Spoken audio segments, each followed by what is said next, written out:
பாண்டியன் ஸ்டோர்ஸில் இன்றைக்கான எபிசோடு என்னன்னு பார்க்கலாம். மயில் முட்டை கட்டிக்கிட்டு இருப்பாங்க. அந்த முட்டையை கட்ட முடியாமல் அவங்க அப்பா கேட்குறாங்க, குடுமா நான் கட்டித்தரேன், எனக்கு இதெல்லாம் சுலபமான வேலைன்னு சொல்லிட்டு வாங்கி கட்டுறாங்க.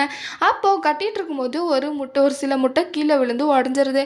அதை பார்த்து சரவணனுக்கு ரொம்பவே ஷாக்காகவும் கோவமாகவும் வருது. அதுக்கப்புறம் ஐயோ தெரியாமல் உடஞ்சிருச்சு அப்படின்னு சொல்லிட்டு நினச்சிட்டு இருக்காங்க. அப்போது சரவணன் சொல்கிறாங்க, உங்களுக்கு கட்ட தெரியலன்னா எதுக்கு இந்த தேவையில்லாத வேலையெல்லாம் பார்த்துட்ருக்கீங்கன்னு. அதுக்கு மயிலோட அப்பா சொல்கிறாங்க, அதெல்லாம் இல்லை மாப்பிள்ள, முட்டை ஓடு இல்லை ரொம்ப லேசாக இருக்குல்ல, அது கீழே விழுந்த தாங்குற சக்தி இல்லை, அதனால தான் உடஞ்சி போச்சுன்றாங்க. அதை கேட்ட பழனிக்கு ரொம்பவே ஷாக்காக இருக்குது. இது என்னடா புது கதையாக இருக்குது, இப்படியெல்லாம் பேசுவாங்களா ஒருத்தர் அப்படின்னு சொல்லிட்டு பார்த்துட்ருக்காங்க. அப்போ மயில் சொல்கிறாங்க, மாமா என்ன மாமா, அப்பா ஒன்றும் தெரியாமல் தானே, தெரியாமல் தானே போட்டார் அப்படின்னு சொல்லிட்டு பேசுகிறாங்க.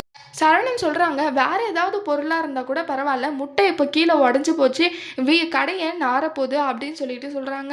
மாப்பிள்ளை இதில் போய் என்ன இருக்குது, தொடச்சா போயிட போகுது அப்படின்னு சொல்லிட்டு சொல்கிறாங்க. அப்போ மயில் வந்து துடைக்கிறேன்னு சொல்லிட்டு வருவாங்க.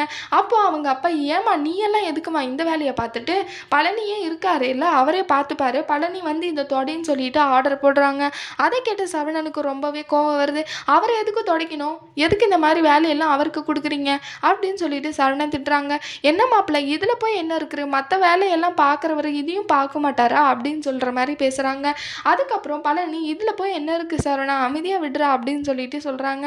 அதுக்கப்புறம் அவங்க சரி அப்படி துடைக்கக்கூடாதா, அப்போ மயில் நீயே துடைச்சிரு அப்படின்னு சொல்லிட்டு சொல்கிறாங்க.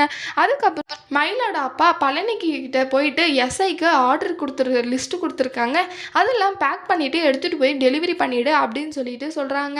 அதுக்கப்புறம் சரவணன் வந்து என்ன இப்போ அவசரம், அவர் கேட்டாரான்னு சொல்லிட்டு சொல்கிறாங்க. அதெல்லாம் ஒன்றும் இல்லை அப்படின்னு சொல்கிறாங்க. சரி நீ போயிட்டு டெலிவரி பண்ணிட்டு வா பழனி, வர்றப்போ பன் பட்டர் ஜாம் வாங்கிட்டு வா, அதில் நிறைய ஜாம் போட்டு வாங்கிட்டு வான்னு சொல்லிட்டு பேசுகிறாங்க. அது சரவணனுக்கு சுத்தமாக பிடிக்கல, ரொம்பவே கோவத்தில் இருக்காங்க. அதுக்கப்புறம் பாண்டியன் போயிட்டு ட்ராவல்ஸ்க்கு போயிருக்காங்க. அங்கே ராஜுயும் கதிரும் உட்காந்து சாப்பிட்டுட்டு இருப்பாங்க. அப்போ போயிட்டு பேசிகிட்டு இருப்பாங்க பாண்டியன், உங்கள் ட்ராவல்ஸ் எல்லாம் நல்லா போயிட்டுருக்கா கதிர், நல்லா பண்ணுங்க ரெண்டு பேரும் சேர்ந்துன்னு சொல்லிட்டு பார்த்துட்டு வருவாங்க. அதுக்கப்புறம் அங்கேருந்து வந்துட்டுக்கப்புறம் பழனி சக்திவேல் வீட்டுக்கு போகிறாங்க. அங்கே போயிட்டு பேசிகிட்டு இருக்கும்போது சக்திவேலும் முத்துவேலும் வராங்க. அப்போதாவோட இன்னைக்கு பர்த்டே வருது, உனக்கு அது ஞாபகம் இருக்கா இல்லையான்னு சொல்லிட்டு சொல்கிறாங்க.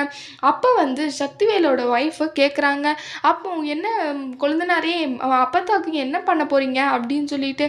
அதுக்கு சொல்கிறாங்க, என்னால் என்ன பண்ண முடியும்னு சொல்ல வர்றதுக்குள்ளே சக்திவேல் சொல்கிறாங்க, அவனுக்கு எங்கே இதெல்லாம் பண்ணுறதுக்கு வக்கு இருக்குது, அவன் போய் டெலிவரி வேலை பார்க்குறதுக்கு மட்டும்தான் வக்கு இருக்குன்னு சொல்லிட்டு கேவலமாக பேசுகிறாங்க.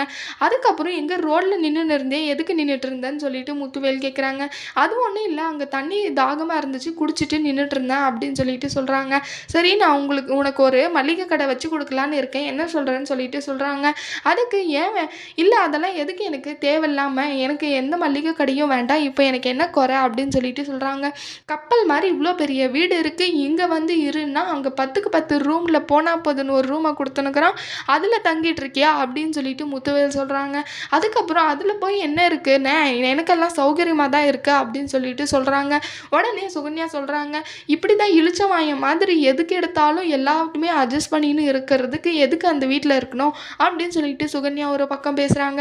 பழனி திட்டுறாங்க, எரியிற நெருப்பில் எதுக்குடி எண்ணெய் ஊற்றிட்டு இருக்கு அப்படின்னு சொல்லிட்டு பழனி சுகன்யாவை திட்டிகிட்டு இருக்காங்க. அதுக்கப்புறம் சக்திவேலும் முத்துவேலும் சொல்கிறாங்க, இப்படி தான் அபஜியோட நம்ம பர்த்டேவை ரொம்ப நல்லா செலிப்ரேட் பண்ணலான்னு இருக்கோம், இல்லை கண்டிப்பாக வந்துரு நீ அப்படின்னு சொல்லிட்டு பேசிகிட்டு இருக்காங்க.